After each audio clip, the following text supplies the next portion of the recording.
Halo guys, ketemu lagi di channel Dunia Tama. Nah, kali ini kita mau ngajak kalian untuk jalan-jalan keliling Jawa. Perjalanan kita dimulai dari kota Pekalongan. Awalnya kita berencana untuk mampir ke Museum Batik Pekalongan, karena Pekalongan memang terkenal dengan kota batik ya. Tapi karena kita salah jadwal, kita kesananya hari Minggu nih guys. Jadi museumnya ternyata tutup. Nah, kalian tahu nggak guys ini kue apaan? Ini namanya kue lupis. Di salah satu sudut kota Pekalongan itu terdapat banyak pedagang kaki lima yang berjualan kue ini. Akhirnya kita berhenti sebentar sambil makan kue lupis dan beristirahat. Kemudian kita melanjutkan perjalanan menuju ke kota Semarang. Setelah menempuh perjalanan selama 1,5 jam melewati kota Kendal, akhirnya sampailah kita di kota Semarang. Tujuan utama kita adalah kita akan menuju ke Klenteng Sampokong. Klenteng ini adalah bekas tempat persinggahan seorang laksamana Tiongkok yang beragama Islam bernama Cheng Ho. Kelenteng ini juga disebut dengan Gedung Batu karena bentuknya merupakan gua batu besar yang berada di sebuah bukit batu. Untuk mengenang Cheng Ho, masyarakat Indonesia keturunan Tionghoa membangun sebuah kelenteng, dan sekarang tempat ini dijadikan sebagai tempat untuk pemujaan dan persembahyangan. Nah, dari Klenteng Sampokong kita akan beralih menuju kawasan Simpang 5. Kawasan ini adalah sebagai pusat dari kota Semarang.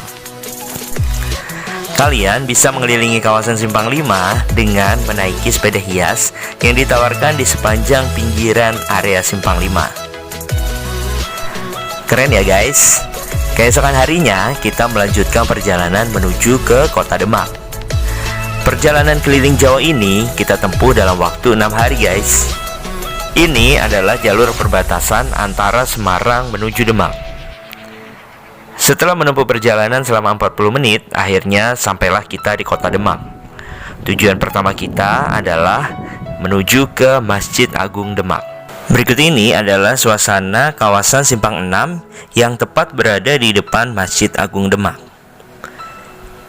Sekedar informasi guys, Masjid Agung Demak berdiri sejak abad ke-15. Dibangun oleh Sultan pertama dari Kesultanan Demak yang bernama Raden Patah bersama dengan Wali Songo. Hal ini yang membuat masjid ini termasuk dalam jajaran masjid tertua di Indonesia. Masjid Agung Demak berada satu lokasi dengan kompleks makam Kesultanan Demak. Oleh karena itu, selain beribadah di masjid ini, para pengunjung juga bisa berziarah ke makam di kawasan masjid.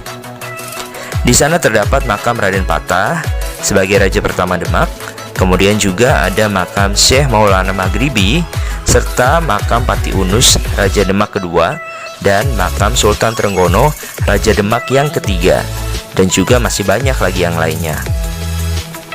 Masjid Agung Demak memiliki simbol arsitektur tradisional khas Indonesia dan memiliki berbagai makna di tiap bagian arsitekturnya. Seperti halnya pada atap masjid yang memiliki bentuk atap berundak 3 yang memiliki makna berupa gambaran akidah Islam, yaitu iman, Islam, dan ihsan. Demak juga dikenal dengan salah satu makam Wali Songo, yaitu Sunan Kalijaga. Nah, selanjutnya kita akan meneruskan perjalanan menuju ke kota Kudus. Di kota Kudus tidak hanya dikenal dengan kota kreteknya, tetapi juga dikenal dengan Menara Kudus dan Sunan Kudus. Sunan Kudus merupakan keturunan dari Timur Tengah. Ayahnya adalah pejabat di Kerajaan Demak. Ayahnya meninggal, kemudian Sunan Kudus ditarik menjadi pejabat dan menjadi panglima perang di Kerajaan Demak, serta berhasil membunuh Syekh Siti Jenar. Nama Kudus merupakan nama pada zaman Islam. Jika dilihat dari letak geografisnya, Kudus dulunya merupakan wilayah selat. Selat tersebut membelah dari Juwana, Kabupaten Pati, sampai dengan Walahan, Kabupaten Jepara. Oke guys, selanjutnya kita akan menuju ke kota Rembang, melewati Kabupaten Pati. Slogan Rembang Bangkit telah menjadi identitas dari kota Rembang. Selain penghasil garam dan perikanan, Kabupaten Rembang juga merupakan penghasil tembakau. Dan sekarang mulai banyak investor asing yang membangun pusat produksi di daerah tersebut. Salah satunya adalah industri semen. Perhentian kita berikutnya yaitu di Museum Kartini. Rembang memang dikenal dengan R.A. Kartini yang merupakan pahlawan nasional dari daerah Rembang. Sedikit cerita, R.A. Kartini dipingit di Jepara. Saat itu dia berusia 24 tahun. Namun Tuan Joyodiningrat yang merupakan suami Kartini mengirim surat ke Jepara kepada keluarga Kartini. Lalu dia ingin meminang Kartini. Akhirnya pada tahun 1903 mereka menikah di Rembang, tepatnya di Pendopo Kabupaten. Dari hasil pernikahan itu mereka mendapatkan buah hati bernama Raden Mas Singgih Susalit Joyodiningrat. 4 hari setelah melahirkan, R.A. Kartini meninggal dunia akibat pendarahan setelah melahirkan. Museum ini dulunya merupakan rumah tinggal R.A. Kartini bersama suaminya. Meski ia menjalani kehidupan sebagai seorang istri dengan sangat singkat, hanya 1 tahun saja, namun di rumah ini banyak menyimpan bukti sejarah kehidupan tentang R.A. Kartini. Rembang merupakan kota perbatasan antara Jawa Tengah dan Jawa Timur. Selanjutnya kita akan menuju ke kota Tuban. Nah, sekarang kita sudah mulai memasuki Provinsi Jawa Timur, guys. Melewati jalur Pantura yang disebut juga dengan Jalan Dendels. Jalur Pantura ini dibangun dari tahun 1808 hingga tahun 1809 dengan panjang sekitar 1000 km dari Anyer hingga Panarukan. Setelah menempuh waktu sekitar 2,5 jam, akhirnya sampailah kita di kota Tuban. Pemandangan jalur Pantura sangat indah ya guys.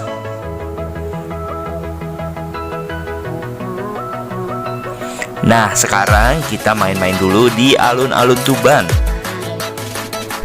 Selain Masjid Agung, ternyata di dekat alun-alun Tuban juga terdapat makam Wali Songo, yaitu Sunan Bonang. Karena waktu sudah lumayan sore, akhirnya kita cuma beristirahat sejenak di alun-alun Tuban untuk melanjutkan perjalanan menuju ke kota Surabaya. Sambil beristirahat, kita menikmati cemilan tradisional yang dijual di sekitar alun-alun Tuban. Oke guys, selanjutnya kita akan menuju ke Surabaya melewati kota Gresik. Setelah 2,5 jam, akhirnya sampailah kita di kota Surabaya. Karena kondisi sudah malam, akhirnya kita langsung istirahat guys. Dan keesokan harinya kita menuju ke Kenjeran. Di Kenjeran ini kita langsung ke Wihara Sanggar Agung. Kelenteng Sanggar Agung ini atau yang biasa disebut dengan Kelenteng Hong Santang, lokasinya berada di dalam Pantai Ria Kenjeran.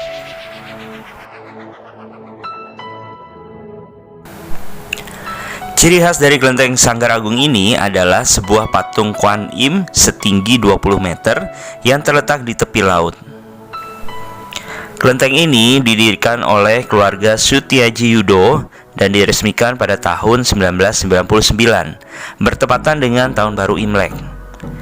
Ia bermaksud untuk membawa semangat spiritual umat Tridharma sekaligus harapan menampilkan sebuah ikon bagi kota Surabaya. Oke guys, selanjutnya kita akan melintasi jembatan Suramadu, melewati Selat Madura menuju ke Bangkalan.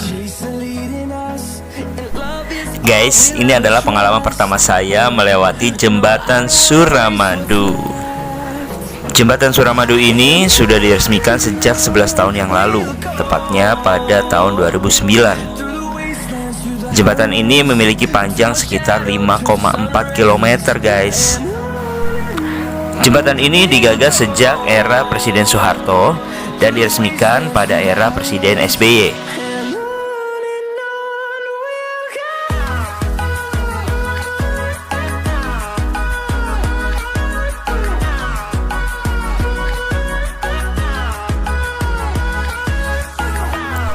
Kini jembatan Suramadu menjadi jembatan megah yang ramai oleh lalu lintas perjalanan.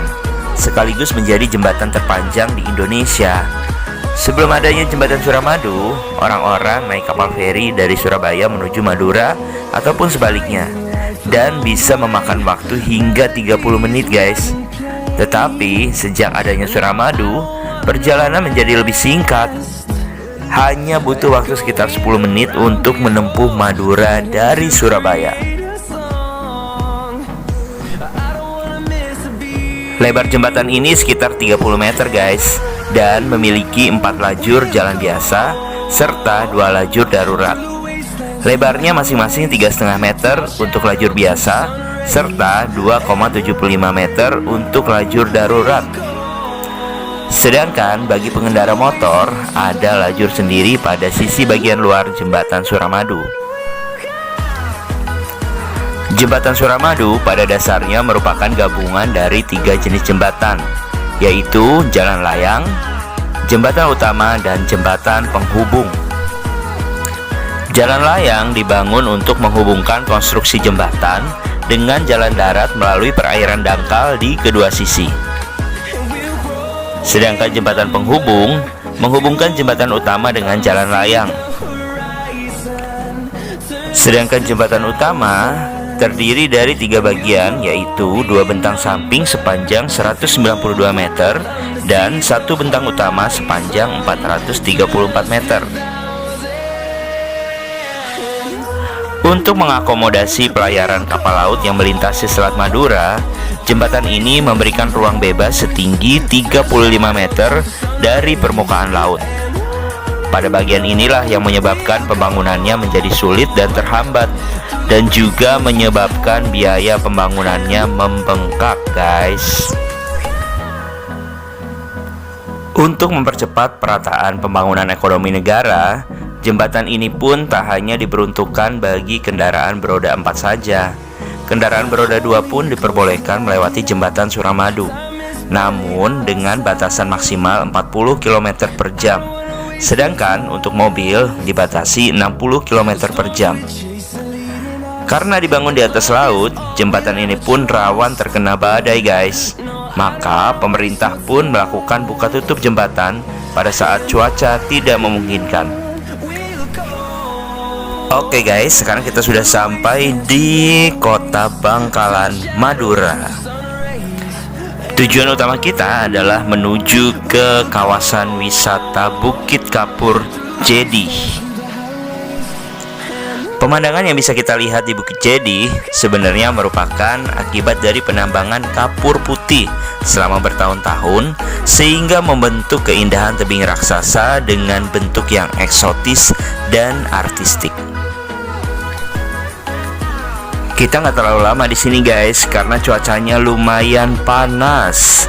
Akhirnya setelah makan siang kita balik lagi ke Surabaya, melewati jembatan Suramadu lagi dengan rute yang sama seperti keberangkatan tadi. Di sini kita bisa melihat pemandangan Selat Madura yang sangat eksotis ya guys.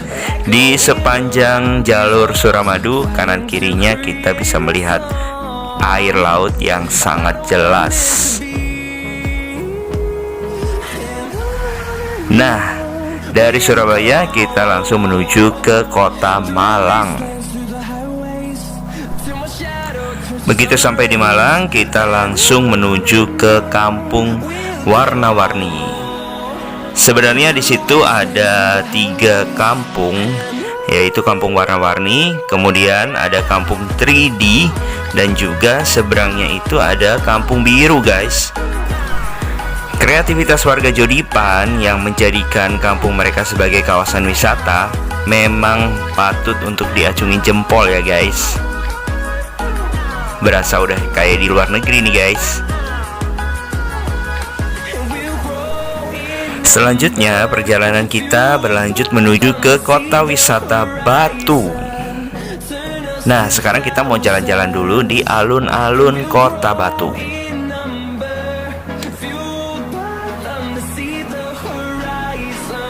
Dari pintu masuk kita langsung disambut dengan Ferris wheel yang lumayan bisa menarik perhatian para pengunjung ya. Kemudian kita langsung masuk ke Pasar Laron, di mana di sini menjual berbagai macam kuliner. Kemudian juga ada pakaian, ada juga handicraft dan berbagai macam kerajinan khas Kota Batu. Nah, kalau ngomongin soal kuliner, di sini ada kuliner legendaris yang sangat terkenal di Kota Batu, yaitu ketan susu, guys. Tapi sorry ya guys, saya nggak sempat videoin waktu itu karena kebetulan tempatnya lagi rame banget. Jadi agak-agak ribet gitu deh. Nah, ini adalah kuliner-kuliner yang ada di Pasar Laron Batu Malang. Variatif sih, banyak jenisnya dan juga banyak pilihan. Buat kamu yang suka street food, pasti ini jadi gudangnya street food di Kota Batu.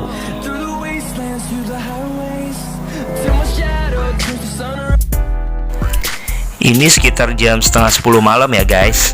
Udah agak sepi sih, tapi masih banyak kok yang jualan.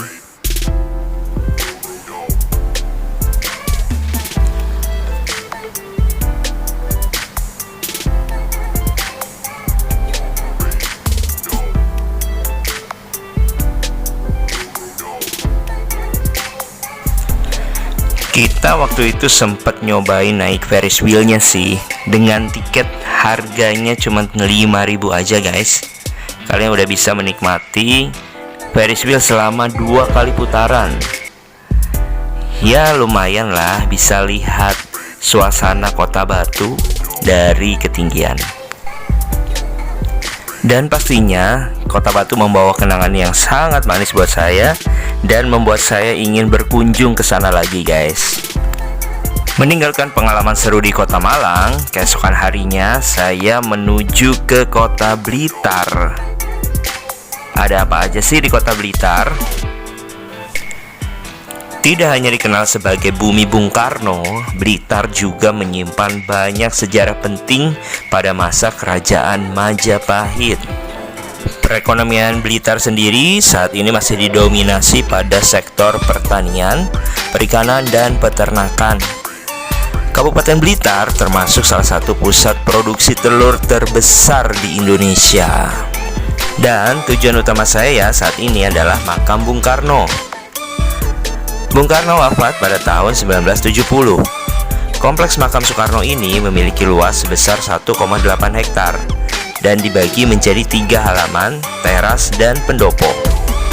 Pembagian menjadi 3 ini sesuai dengan kepercayaan Jawa mengenai 3 tahap kehidupan. Makam Soekarno sendiri terletak di samping makam-makam orang tuanya. Terdapat sejumlah patung dan relief yang menggambarkan jalan kehidupan Soekarno di sekeliling kompleks tersebut. Sejak tahun 2004 telah ditambahkan bangunan baru yang menjadi satu kompleks dengan makam Bung Karno tersebut, yaitu Perpustakaan dan Museum Bung Karno. Saya juga berkesempatan untuk mengunjungi Istana Gebang, rumah masa muda Bung Karno. Di sini juga terdapat duplikat gong perdamaian seperti yang ada di makam Bung Karno. Dari Blitar kita akan menuju ke kota Yogyakarta guys. Tapi sebelumnya kita akan melewati kota Trenggalek dan juga kota Ponorogo yang terkenal dengan reok Ponorogonya guys. Dari Tugu Selamat Datang kita bisa melihat patung-patung kesenian reok. Setiap tahun pada bulan Suro, Kabupaten Ponorogo mengadakan suatu rangkaian acara berupa pesta rakyat yaitu Grebek Suro. Pada pesta rakyat ini ditampilkan berbagai macam seni dan tradisi, diantaranya festival reok. Tapi sayang ya, karena pandemi kita tidak bisa menyaksikan festival reok tahun ini. Oke guys, setelah 4,5 jam berlalu, akhirnya tibalah kita di Kota Budaya Yogyakarta. Tujuan utama kita adalah titik 0 km, Benteng Vredenburg, dan juga Malioboro. Tapi karena masih pagi, Jadi bentengnya belum buka guys. Dan juga Malioboro-nya juga belum ada yang jualan. Selain sebagai kota pelajar, Yogyakarta terkenal dengan budayanya. Karena di sini terletak Keraton Yogyakarta yang dipimpin oleh Sri Sultan Hamengkubuwono ke-10.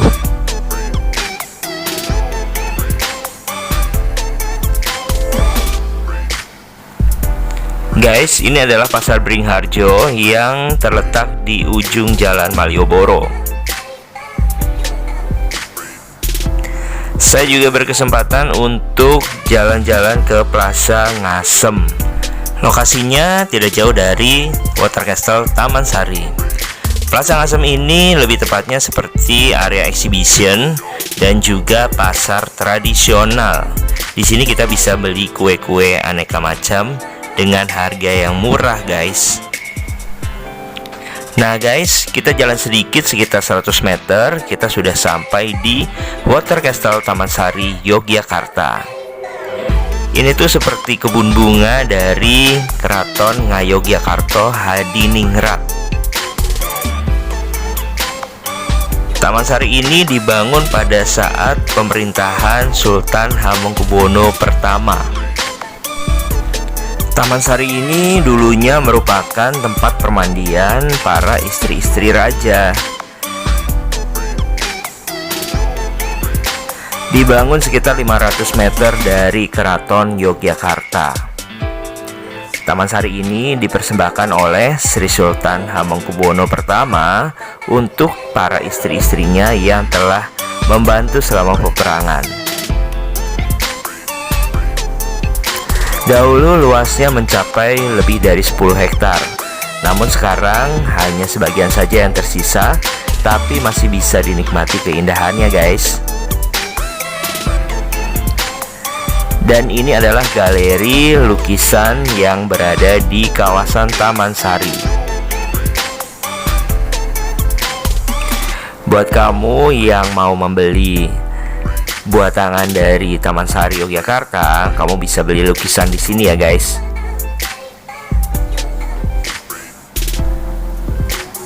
Nah guys, meskipun bangunan ini letaknya terpisah, namun ini masih satu bagian dari kawasan Taman Sari ya guys.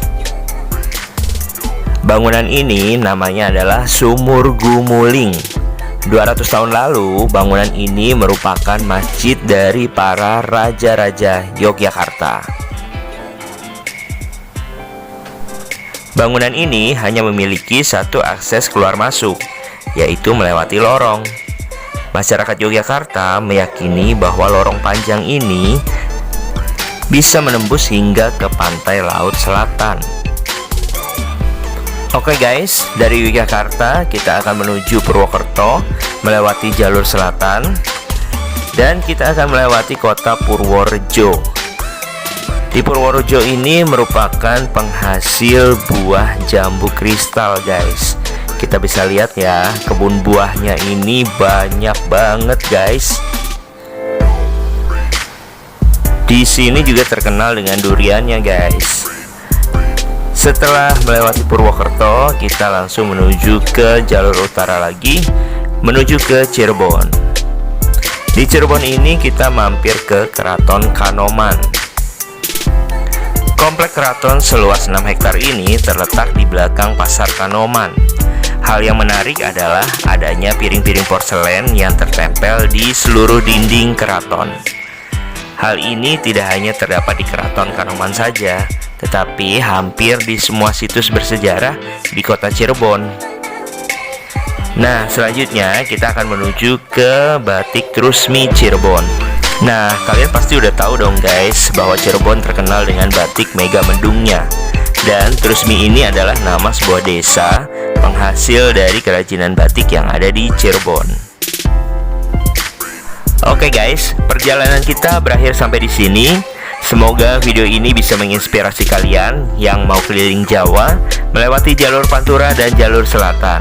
Yang pasti Indonesia keren banget loh guys. Wonderful Indonesia. Jangan lupa like, comment, and subscribe, dan juga share ke teman-teman kalian ya. Makasih guys, dadah.